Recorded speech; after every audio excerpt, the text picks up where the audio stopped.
గాదే సాయి కృష్ణ కేసులో అరెస్ట్ అయిన CI నాగరాజును SIT బృందం ప్రశ్నిస్తోంది. విజయవాడ కమాండ్ సెంటర్లో నాగరాజు స్టేట్మెంట్ ని రికార్డ్ చేస్తున్నారు. తమ దగ్గర ఉన్న ఆధారాలను నాగరాజు ముందు పెట్టి ప్రశ్నిస్తున్నారు. అంతకుముందు సిఐ నాగరాజు అరెస్టు సమయంలో అతని నివాసం వద్ద ఉద్రిక్తత చోటు చేసుకుంది.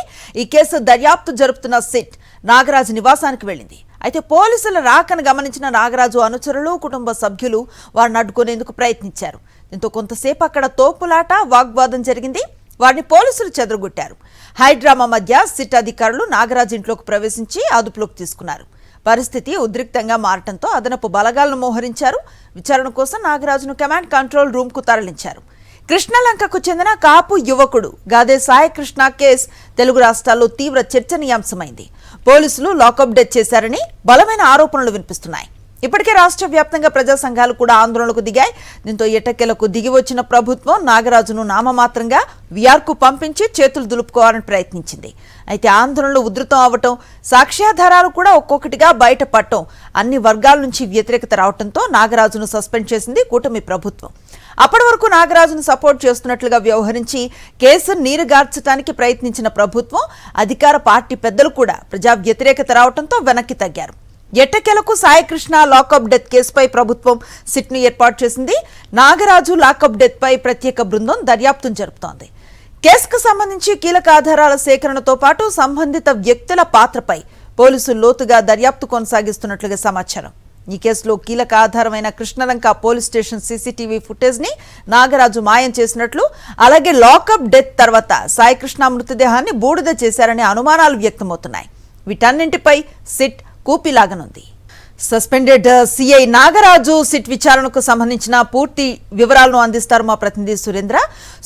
ఏం జరుగుతోంది? మొత్తం మీద నాగరాజు అరెస్ట్, అలాగే ఆయన విచారణ అన్నది కొంత ఉత్కంఠను రేపుతోంది. ఎలాంటి కీలక అంశాలు బయటకు వస్తాయని ఒక అంచనా కనిపిస్తుందంటే ఏమంటారు?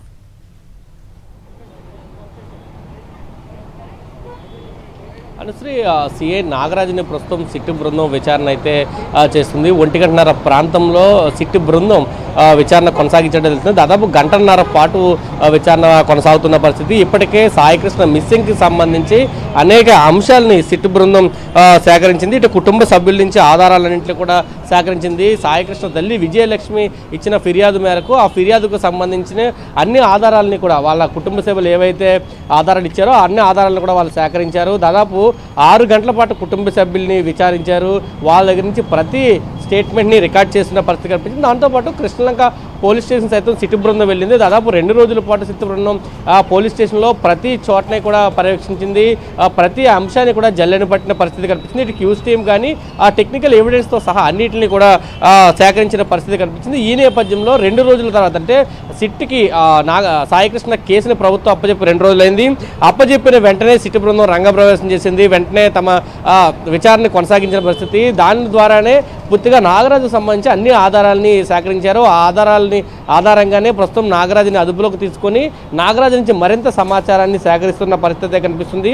అసలు కేసుకి గల సంబంధం ఏంటి, నాగరాజు ఎందుకు సాయికృష్ణని మార్కాపురం తీసుకొచ్చారు, ఎవరి ప్రోద్బలంతో తీసుకొచ్చారు, ఏ కేసులో తీసుకొచ్చారు, ఎవరెవరు మార్కాపురం తీసుకొచ్చారు, దానికంటే కృష్ణలంక పోలీస్ స్టేషన్లో ఒకవేళ మార్కాపురం నుంచి సాయికృష్ణ తీసుకుని వస్తే దాంట్లో టాస్క్ ఫోర్స్ సిబ్బందికి ఎటువంటి ప్రమేయం ఉంది, టాస్క్ ఫోర్స్ సిబ్బంది ఎందుకు దీంట్లో ఇన్వాల్వ్ అయ్యారు, వాళ్ళు ఎందుకు వెళ్ళారు, టాస్క్ ఫోర్స్ సిబ్బంది మార్కాపురం వెళ్తే వీళ్ళంతా కూడా సిపి ఆధీనంలో పనిచేస్తారు, అటువంటి సిపి అనుమతి లేకుండా సిపికి తెలియకుండా వీళ్ళు మార్కాపురం వెళ్ళారా అంటూ కూడా చేస్తున్న పరిస్థితి. దాంతోపాటు సాయికృష్ణ తీసుకొచ్చిన తర్వాత ఆ కుటుంబ సభ్యుల్ని తల్లిని కూడా పిలిచారు. తన దగ్గర నుంచి ఫోన్ లాక్కున్న పరిస్థితి. దాదాపు 5 రోజుల తర్వాత మాత్రమే ఫోన్ ఇచ్చిన పరిస్థితి. నీ కొడుకు చనిపోయాడు అనుకుంటూ కూడా నాగరాజు చెప్పిన పరిస్థితి ఉందంటూ కుటుంబ సభ్యులు చెప్తున్నారు. ఈ నేపథ్యంలో ఎందుకు అంత అలా మాట్లాడే అంశం కూడా పోలీసులు అయితే విచారిస్తున్నట్టు సిట్ బృందం విచారిస్తున్నట్టు తెలుస్తుంది. దాంతోపాటు విజయవాడ తీసుకొచ్చిన తర్వాత సాయికృష్ణ ఎక్కడెక్కడ తిప్పారు, ఎందుకంటే ఇటు ఒక కృష్ణలంక పోలీస్ స్టేషనే కాదు టాస్క్ ఫోర్స్ పోలీస్ స్టేషన్కి తీసుకొచ్చారు. అక్కడ సిబ్బంది నాగరాజుని కుట్టారంటూ కూడా చెప్తున్నారు. దాంతోపాటు ఒక ప్రైవేట్ హోటల్లో 3rd డిగ్రీ ప్రయోగించారు, అక్కడ కొట్టారు. ఆ తర్వాత కొంత సాయికృష్ణ ఆరోగ్య పరిస్థితి బాగోపోవడంతో కొంత రక్తస్రావడంతో దెబ్బలు పెద్ద ఎత్తున తగ్గడంతో స్థానిక హాస్పిటల్ తీసుకెళ్లారు. అక్కడి నుంచి మణిపాల్ హాస్పిటల్ తీసుకెళ్లారు. ఆ తర్వాత మళ్ళీ రూముకు తీసుకొచ్చి 2 రోజుల పాటు ఆర్ఎంపీ నుంచి ట్రీట్మెంట్ ఇప్పించారు. ఆ తర్వాత పరిస్థితి విషమించడంతో తీసుకెళ్లి బస్టాండ్లో అనాథ శవంగా పడేశారు. ఈ విషయాన్ని అంతా కూడా దీని తర్వాత జరిగిన పరిణామాలన్నింటినీ కూడా సిట్ అసలు వాస్తవం ఇది అవునా కాదా, దీని వెనకాతల ఏమేమి అంశాలు ఉన్నాయి, ఎవరెవరు దీని పాత్ర ఉంది, నాగరాజు కీలకంగా ఉన్నారా, ఇతర అంశాలు ఏమైనా ఉన్నాయా, ఇటువంటి అంశాలన్నీ కూడా వాళ్ళ దగ్గర నుంచి తెలుసుకుంటున్న పరిస్థితి అయితే మనకు కనిపిస్తుందని చెప్పాలి. ప్రస్తుతం నాగరాజుని విచారణ అయితే సిట్ అధికారులు చేస్తున్నారు. ఇప్పటికే సిట్ కమిటీ రవిప్రకాష్ నేతృత్వంలోని కమిటీ సిట్ బృందం ఎవరైతే 3 సభ్యులు ఉన్నారో ఆ 3 కూడా పూర్తిగా విచారణ చేస్తున్నారు. ఈ టెక్నికల్ ఎవిడెన్స్తో పాటు ఫారెన్సిక్ ఎవిడెన్స్, అదేవిధంగా కృష్ణలంక పోలీస్ స్టేషన్ సంబంధించి దాదాపు అక్కడున్న సంవత్సరం పాటు సీసీ కెమెరాకి సంబంధించిన ఫుటేజ్ మొత్తం మాయం చేశారు, సాక్ష్యాధారాలను మాయం చేశారనే ఆరోపణలు ఆ యాంగిల్లో కూడా ఎందుకు ఈ మాయం చేశారు ఉద్దేశపూర్వకంగా, ఎందుకంటే జనరల్గా లాకప్ డెత్లు జరిగేటప్పుడు అనేక ప్రదేశాల్లో జరుగుతూ ఉంటాయి. అటువంటి జరిగినప్పుడు కుటుంబ సభ్యులకి బాడీని ఇస్తారు, కానీ ఈ ఘటనలో కుటుంబ సభ్యులు బాడీని ఇవ్వలేదు, పూర్తిగా దహనం చేసి బూడిదని కూడా ఇవ్వని పరిస్థితి కనిపించింది. కాబట్టి ఇది ఒక ఉద్దేశపూర్వకంగా జరిగేదా,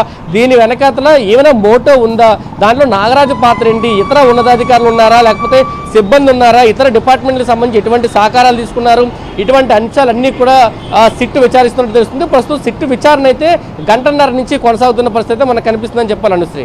right, thank you Surendra. Krishnalanka PS లో సీసీ ఫుటేజ్ ఎక్కడ? ఇప్పుడు ఇదే అంతు చిక్కని ప్రశ్న. సాయి కృష్ణ కేసులో కృష్ణలంక పిఎస్ లో సీసీటీవీ ఫుటేజ్ కీలక ఆధారంగా మారగా ఆ సీసీటీవీ ఫుటేజ్ మాయమైనట్లుగా తెలుస్తోంది. కేవలం 2 రోజుల ఫుటేజ్ మాత్రమే సిట్ బృందం సేకరించగలిగినట్లుగా సమాచారం. అయితే దాదాపు 1 నెల రోజుల పాటు సీసీటీవీ ఫుటేజ్ ను భద్రపరచాలని కోర్టు డైరెక్షన్స్ ఉన్నా కృష్ణలంక పిఎస్ లో మాత్రం కేవలం 2 రోజుల ఫుటేజ్ మాత్రమే ఉండటం కేసు తీవ్రతకు అద్దం పడుతోంది. సాంకేతిక ఆధారాలు లేకుండా చేయడంతో భాగంగానే సీసీ ఫుటేజ్ స్టోర్ అయ్యే కంప్యూటర్ల నుంచి కూడా ఫుటేజ్ ను లేకుండా చేశారని అర్థమవుతోంది. దీంతో సాక్ష్యాలు తారుమారు చేశారన్న కోణంలో కూడా సిట్ విచారణ జరపనుంది. ఇప్పటికే సీసీ ఫుటేజ్ రికవరీ చేసే ప్రయత్నాలు చేస్తోంది సిట్. సాయికృష్ణ లాకప్లోనే మరణించాడని, శ్మశానానికి తీసుకువెళ్లి అంత్యక్రియలు కూడా పూర్తి చేశారని కుటుంబ సభ్యులు, పలు రాజకీయ పార్టీలకు చెందిన నాయకులు ఆరోపిస్తున్న నేపథ్యంలో శవాన్ని ఎలా ఖననం చేశారు, ఇందుకు సహకరించిన వారెవరు, పిఎస్ నుంచి శ్మశానానికి శవాన్ని ఎలా తీసుకువెళ్లారు, ఒకవేళ తీసుకువెళ్లినట్లు నిర్ధారించుకుంటే గనక పలు కూడళ్లలో సీసీటీవీ ఫుటేజ్ ను కూడా సిట్ బృందం పరిశీలించనుంది. కృష్ణలంక సిఎస్ లో సీసీ ఫుటేజ్ లేకపోవడంతో సిట్ దర్యాప్తు కాస్త క్లిష్టంగా మారిందని చెప్పాలి. మరోవైపు సిఐ నాగరాజే స్టేషన్లో సీసీ ఫుటేజ్ ను మాయం చేశారనే ప్రచారం జరుగుతున్న నేపథ్యంలో ఈ కోణంలో కూడా సిట్ సిఐ నాగరాజును ప్రశ్నించనుంది. సాయికృష్ణను తీసుకువచ్చిన తర్వాత పిఎస్ లో ఏం జరగకపోతే సీసీటీవీ ఫుటేజ్ మాయం చేయాల్సిన అవసరం ఏముంది అన్న ప్రశ్నలు ఉత్పన్నమవుతున్నాయి. స్టేషన్ మొత్తం సిఐ కంట్రోల్లోనే ఉంటుంది కాబట్టి నాగరాజు సూచనలు లేకుండా సీసీటీవీ ఫుటేజ్ ను డిలీట్ చేసే అవకాశమే లేదని న్యాయ నిపుణులు చెబుతున్నారు. దీంతో ఇప్పుడు సాక్ష్యాధారాలు మాయం కేసు కూడా సిఐ నాగరాజుపై నమోదయ్యే అవకాశం ఉందని న్యాయరంగ నిపుణులు అంటున్నారు. ఈ కేసులో మరో కీలక అంశం సిఐ నాగరాజుకు టాస్క్ ఫోర్స్ సహకారం. టాస్క్ ఫోర్స్ సిఐ నాగరాజుకు ఎందుకు సహకరించింది అన్నది అనేక అనుమానాలకు తావిస్తోంది. టాస్క్ ఫోర్స్ కేవలం సీసీ పరిధిలో మాత్రమే ఉంటుంది. ఎలాంటి విషయమైనా సిపికి మాత్రమే టాస్క్ ఫోర్స్ రిపోర్ట్ చేయాలి. ఈ నేపథ్యంలో ఓ సిఐకి టాస్క్ ఫోర్స్ ఎందుకు సహకరించింది అనే కోణంలో సిట్ బృందం దర్యాప్తు చేసే అవకాశాలున్నాయి. మరిన్ని అప్డేట్స్ కోసం ఛానల్ ను సబ్స్క్రైబ్ చేయండి. నోటిఫికేషన్స్ కోసం బెల్ ఐకాన్ పై క్లిక్ చేయండి.